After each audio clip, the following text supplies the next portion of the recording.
मेरे प्यारे बच्चों, नमस्कार। आज मैं क्लास 8 चैप्टर 2 एक चर वाले रैखिक समीकरण के बारे में बताऊंगा। ये बेसिक वीडियो है और इसमें थोड़ा देखना। सबसे पहले मैं आपको बताऊंगा, आपने पिछली कक्षा में अध्ययन किया है, फिर भी देखो मैं चलता हूँ लेके। समीकरण क्या होते हैं? एक चर वाले रैखिक समीकरण, एक चर वाले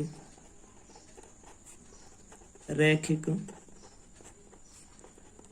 समीकरण, इसके नीचे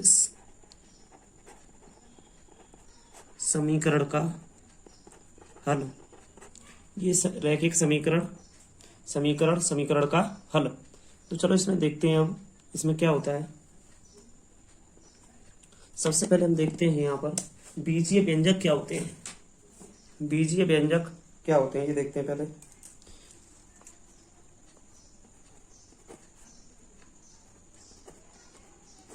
बीजीय व्यंजक क्या होते हैं? बीजीय व्यंजक क्या होते हैं ये देखते हैं सबसे पहले। तो इसमें बीजीय व्यंजक में पिछली कक्षा में पढ़ चुके हैं बीजीय व्यंजक कि चर और अचर। अब सबसे पहले चर क्या होते हैं? चर वाले देखो ए बी सी, ये सभी ETC मतलब जेड तक ये होते हैं चर। A to C जेड कर दो, ये होते हैं चर। अचर की बात आ जाए, ऐसे 1 2 3 4 डॉट डॉट डॉट, ये होते हैं आपके अचर। अब इन दोनों से बीजीय व्यंजक कैसे बनते हैं? चर और अचर राशियों का गुणनफल बीजीय व्यंजक कहलाता है। अगर हम यहां से लिखना चाहें बीजीय व्यंजक की डेफिनेशन, बीजीय व्यंजक किसे कहते हैं? अभी कोई पूछे तो बता सकते हैं। चर तथा अचर, चर तथा अचर राशियों के जोड़, घटाव, गुणा, जोड़ घटाव गुणा भाग को बीजीय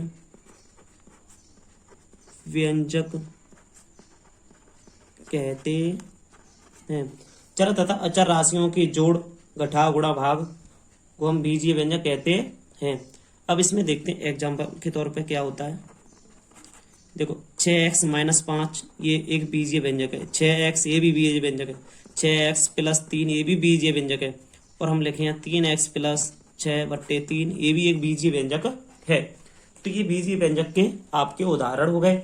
अब हमने देखा और हमने, अब देखो बीजीय व्यंजक आप समझ लोगे बीजीय व्यंजक क्या होते हैं। चर और अचर राशियों गुणनफल को बीजीय व्यंजक हम कहते हैं।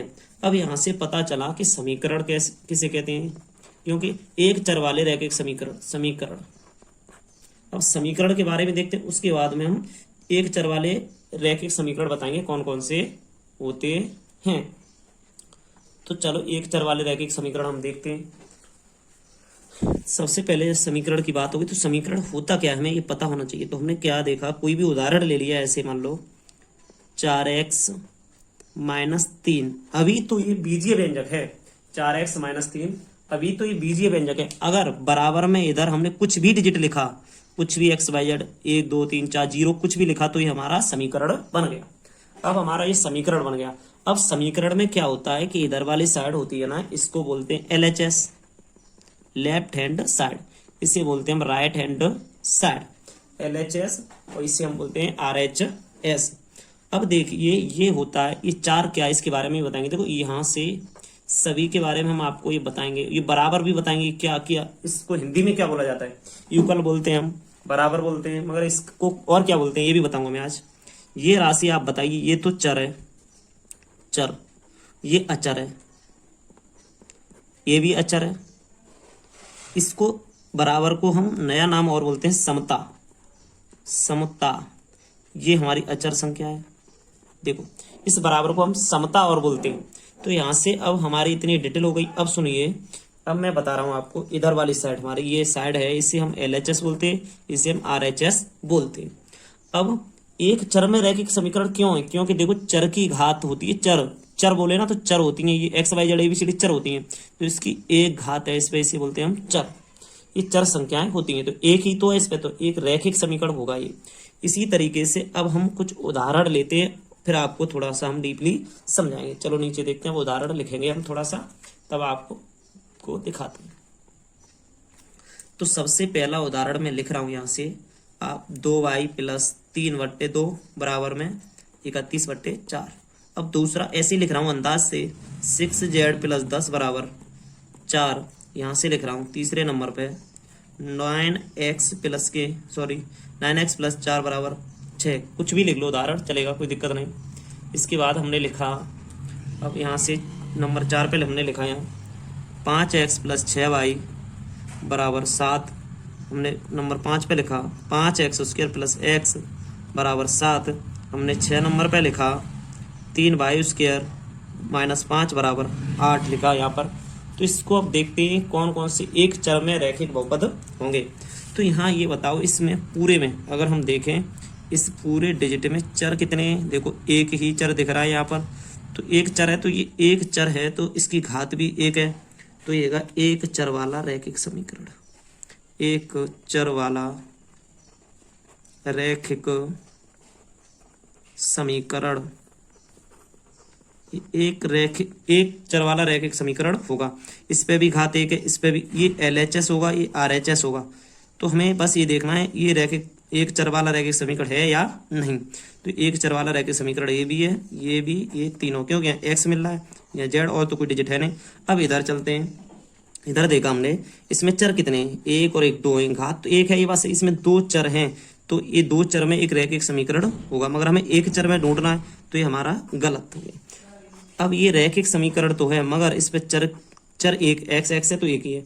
इसमें घात कितनी है इसकी? 2, तो ये दो चर में रैखिक समीकरण है, एक चर में नहीं, दो चर में। इसमें इसको अगली क्लास में हम अध्ययन करेंगे, इसका 9th क्लास में। ये दो चर में रैखिक समीकरण होगा, ये भी दो चर में रैखिक समीकरण होगा, तो ये आपका एक चर वाला रैखिक समीकरण नहीं होगा। अब एक और बात है कि ये 6 लिखे या x लिखा है प्लस 5 लिखे बराबर 0 लिखा है। अब यहाँ पूछे x का गुणांक ज्ञात कीजिए। अब इसमें हमें x का गुणांक ज्ञात करना है, तो x के पास कितना लिखा है? 6, तो x का गुणांक हो गया, सॉरी, इसमें x का गुणांक ज्ञात करवा रहा है। इसमें ये बताओ x के आगे 6 लिखा है, तो ये 6 हो गया। अगर यहाँ कुछ नहीं लिखा होता, मान लो अभी लिखा होता, ये होता 3x प्लस 4 बराबर 2 लिखा है, तो x का गुणांक 3 हो गया। अगर x प्लस 7 लिखा है, तो x का गुणांक कितना हो गया? इसके आगे 1 छिप गया, तो x का गुणांक यहाँ पर 1 होगा, यहाँ 3, यहाँ पर 1 होगा। तो ये चीज देखनी है कि यहाँ पर x के आगे 1, यहाँ पर x के आगे 3 होगा। यही समीकरण का हल होता है। अब इसके बाद हम आगे देखते हैं। मैं ऐसे ही क्वेश्चन लिख रहा हूँ एक, आपको ये हल करके दिखाऊंगा कैसे हल होता है। यहाँ से मैं क्वेश्चन लेता हूँ, मैंने लिया 6x प्लस 7 बराबर 15। तो इसमें कह रहा है x का मान ज्ञात कीजिए। इन्होंने कहा 6x प्लस 7 बराबर 15 है, तो इसमें x का मान ज्ञात करना है। तो हमने देखा, इसको हल करेंगे हम। तो हल करते समय क्या हुआ कि 6x बराबर 15 माइनस 7, 6x बराबर 15 में 7 गए तो 8 बचे, x बराबर 8/6, 2 से कट गया 3 बार, 2 से कट गया 4 बार, x बराबर 4/3। तो ये आंसर आ गया इसका। अब इसको वेरीफाई करेंगे, ये सही है कि गलत है। तो हम वेरीफाई करते हैं क्वेश्चन को। यहाँ से लाइन खींच के यहाँ लिखते हैं 6x प्लस 7 बराबर 15। वेरीफाई में ये वाला डिजिट, ये वाली साइड दोनों ही बराबर होंगी, क्योंकि युगल का एक समता का चिन्ह है। हमने अभी इसका नया नाम समता बताया था आपको। तो देखते हैं, इसमें हम रखते हैं x बराबर 4/3, 4/3 रखते हैं। x बराबर 6 × 4/3 बराबर, सॉरी, प्लस 7 बराबर 15। तो 3 से 2 बार, 4 8 प्लस 7 बराबर 15। यहाँ भी 15 बराबर 15। तो हम यहाँ लिख सकते LHS बराबर RHS।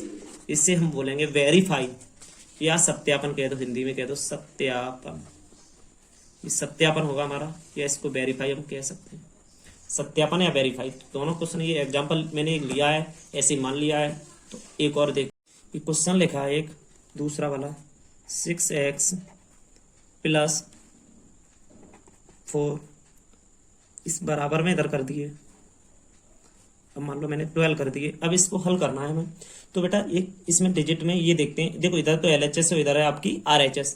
तो इसमें ये देखना है हमें 6x + 4 = 12 है। तो हमें इसमें ये देखना है कि ये देखो ये चर वाला है, ये बीजीय व्यंजक है, चर इसके साथ चर है, इसके साथ चर है, और इस ये दोनों अचर है। तो अचर अचर हम एक तरफ इन्हें पक्षांतर करेंगे, कैसे?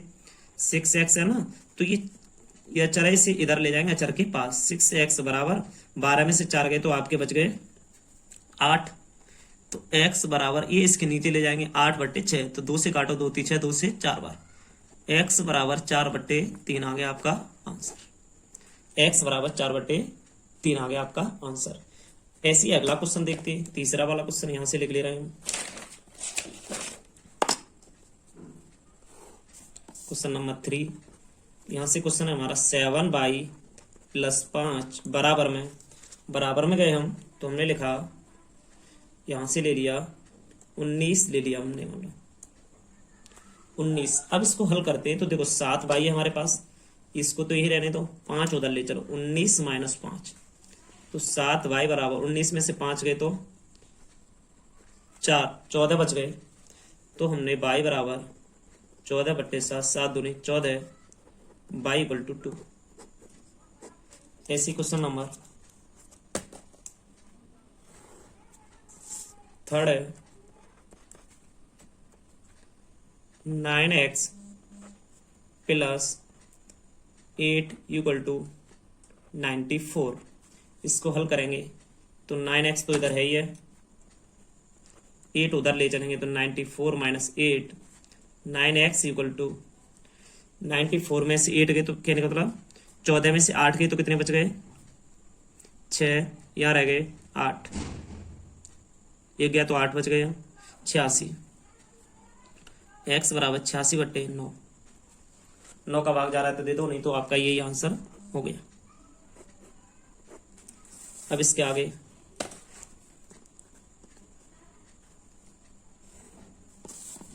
Question number 3, 7x + 3 = 3x + 5। ये क्वेश्चन लग गया 7x + 3 = 3x + 5।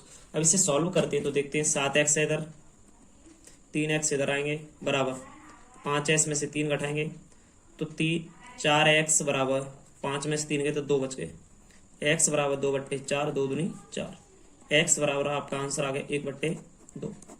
अब यहाँ से सेकंड क्वेश्चन, आपको थर्ड क्वेश्चन आ गया होगा समझ में, थर्ड क्वेश्चन का आंसर है 1/2। अब इसके बाद में क्वेश्चन नंबर 4, 3y + 8 = 2y + 15। इसको करते हैं, देखो 15 लिख गए इधर, 3y + 8 = 2y + 15। तो ये 3y हैं आपके, इधर 2y लेके आओ इसके पास, इधर 15 हैं तो -8 करो, y = 15 में से 8 गए तो 7 बच गए, y का मान यहाँ पर 7 हो गया। क्वेश्चन नंबर आगे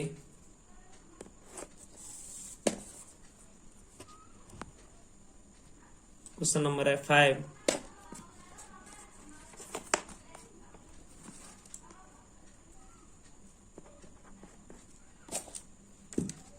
क्वेश्चन नंबर 5 क्या है, 6x/2 + 4 = 24। इसे सॉल्व करेंगे, 6x/2 = देखो ये 4 है ना, इसके पास ले चलेंगे तो 24 - के 4, इधर प्लस का है तो उधर जाएगा माइनस का होगा।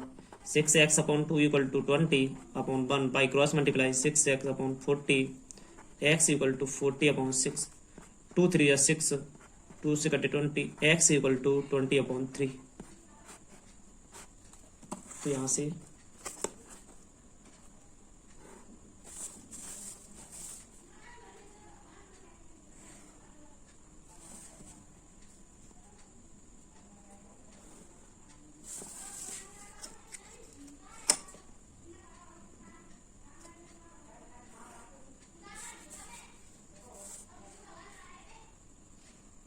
क्वेश्चन नंबर 6,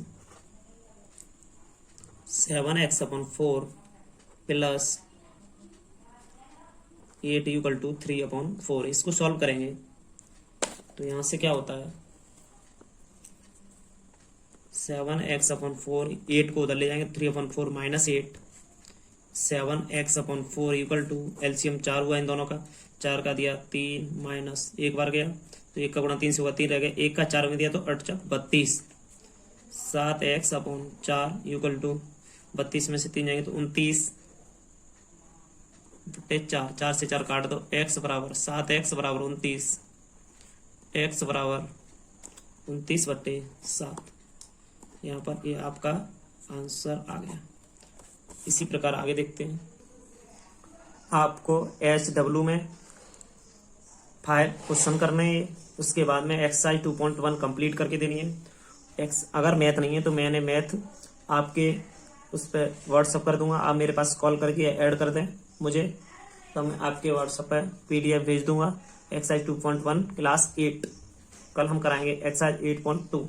सभी क्वेश्चन करें, जो क्वेश्चन नहीं आए वो आप हमें कमेंट बॉक्स में लिख के दे दें या फिर व्हाट्सएप नंबर पर बता दें। एक्सरसाइज 2.1 और ये 5 क्वेश्चन आपको करके देना।